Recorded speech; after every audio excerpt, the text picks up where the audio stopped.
After the order is created, we can start working with it. The technician who is responsible for the order can change the status to "in progress now" and open the order to check the information about the vehicle. For technicians who don't have the possibility to go to the computer every time and add spare parts and services, we advise to use the mobile app, where they can log in and manage their repairs. To make it more comfortable, the manager can print the list of orders for them. For example, we see that for today we have 3 orders scheduled. We will click on the order list. We see that on this list, every order has the QR code, which your technician can scan with the mobile app and find it in a fast way. Also, every order has the order number, vehicle, malfunction, and scheduled time. So you can print this document every day as a plan for your employees. Now, let's add services and products. Double-click on an order. First way, we can add a service manually. Click on Add Service, provide the name, price, cost, discount if needed, warranty, quantity, and we can also save it automatically to the service list for the future use. Click on Save. We can also add a service from the service list.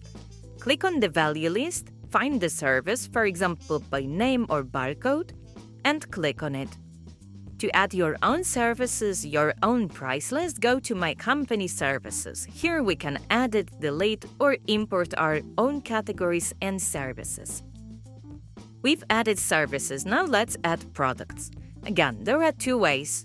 We can add them manually. Click on Add Product, provide name, price, cost, and save. We can also add products from inventory. To be able to do that, we need to add our stock levels. On inventory page, you see your warehouses with products.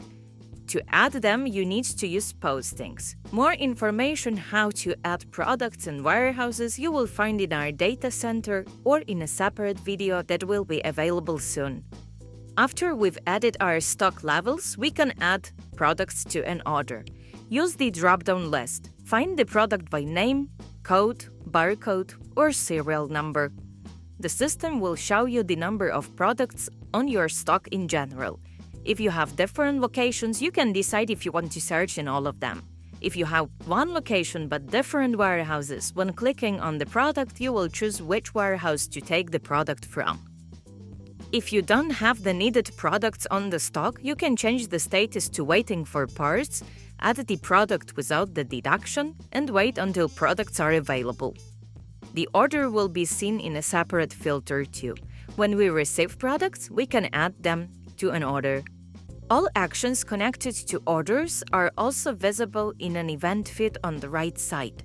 You can monitor all activity here.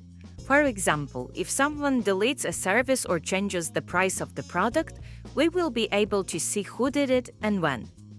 After we've changed the status to done, the client will receive a notification about the completed order and its price.